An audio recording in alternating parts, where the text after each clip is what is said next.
isinii dhumatte bakka banjiin ofiisaattuu nama maraachee joo jette tokkoffaa irratti assalaamu alaykum warahmatullahi wabarakatuh akkam nagaa jirtanii fayyaa keessanii dhugaadha akkuma tanaan dura isinii jechuu fi meera viidiyoo keessatti banjiin mataa isaatittuu gaafa qorsoomaaf itti fayyadamaniitiin jedhan mataa keessa nama fiigaan nama macheessan namni gaafa ganama ka'ee waa'ee dhukkuba saree kana godhateetiin jedhe rabbuu isinitti fidini guyyaatti banjii dhuge ganama subii dhuguu qaba baala firee lama seeraa eega dhiqamee qulqullaa'ee tumameetiin jalaa cuunfameetiin jedhe booda burcuqqoo lama dhuguu qaba haga torbee tokko manaa hin ba'u nama waliin argu nama san qofa nama yaani tokko qofatu itti dhaqa akkasitti ammoo dhoksaadhaan mana keessatti fayyadamuu qaba jechuu barbaadeeti. Fakkeenya nuti adda qorichoota biyyoota Arabaa keessa gurgurru waan mana madaam keessa taa'anii fayyadamanii waa bakka dalagaa taa'anii fayyadamanii fi wantoota sammuu namaa hin tuqne yookiin wantoota nama macheessaa itti hin godhamuun garuu ammoo Itoophiyaa keessatti hin beektanii hamma qoricha dhibee simbiraatiif fakkeenya amma banjiin hundaa'aadha namni kenna laafee garaan baasee du'uu ga'eefa achi deebi'an dhokatanii fadhugan qoricha abashaa biyya keenya keessa sirri beektan qoricha aadaa jechuudhaan kanaaf ammootu qoricha aadaa keessatti sirritti dalagamee gurguramaa sheekonni ammoo adda ammoo addunyaa seena Google search godhaati yoo dandeettan irraa laalaa irraa yaani irraa baradhaa itti fayyadama muka qe'ee keessan keessa jiru ammootu nuti ka fayyadamnu baalli isaa nama macheessaa fireen isaa ammoo sirritti itti fayyadamnaani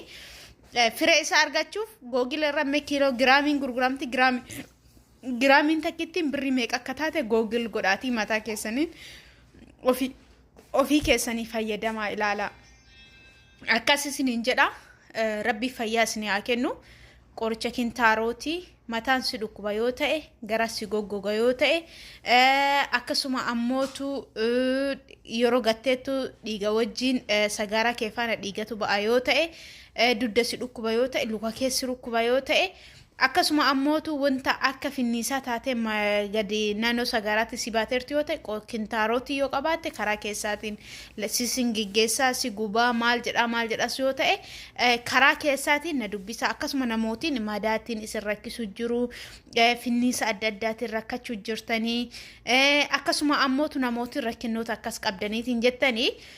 karaa waasaappiitiin na dubbisa lakkoofsa bilbila kiyyaa Profile ranjira asumaan isiniif himeetiin lakkoofsa bilbila kiyyaa duwwaa 5 94 65 duwwaa 5 irra deebaa duwwaa 5 94 65 duwwaa 5 karaa waasaappiitiin argachuu dandeettan daayirektii caalaa kanaaf ammootu rabbi fayyaa isinii haa kennu wanta argitan wanta wayii eega isinii himneetiin jenne yookiin wanta qabatama qabu waan ta'eef hamma dhaati tamma qoricha dalagaa turetti waggoota afran dabreera miidiyaa kanarra gaafa yeroo jalqabaate fakka yaani Hamzaan duran jirani garuu ammoo Hamzaasittiin qoricha irraa himaa tureera waan nama miidhe tokko iyyuu godheen beeku odoo namni tokko ka tuffatu ka hedduu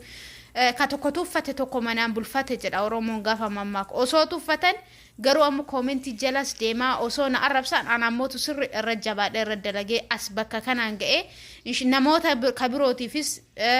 dalagaa uume akkasuma ofis dalagaa godhe namootni hedduullee ka irra fayyanii kanama fayyisu rabbi dawaan sababa kanaaf itti fayyadamaara waan ta'eef isinillee itti fayyadama nama arrabsuu dhiisaa yoo wanti su isinin taane fudhadhaa dhiisa maamaasiyaa harattan cubbuu maal gochaa harata anis waan hin beekne wayii dhufee isinin barsiisin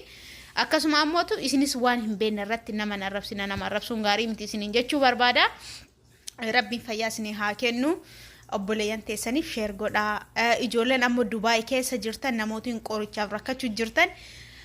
itti aansee viidiyoo isinii dalagaani qorichoota zihiiri qorichoota hedduu argachuu dandeetta waan ta'eef turtii gaarii qabaadhaa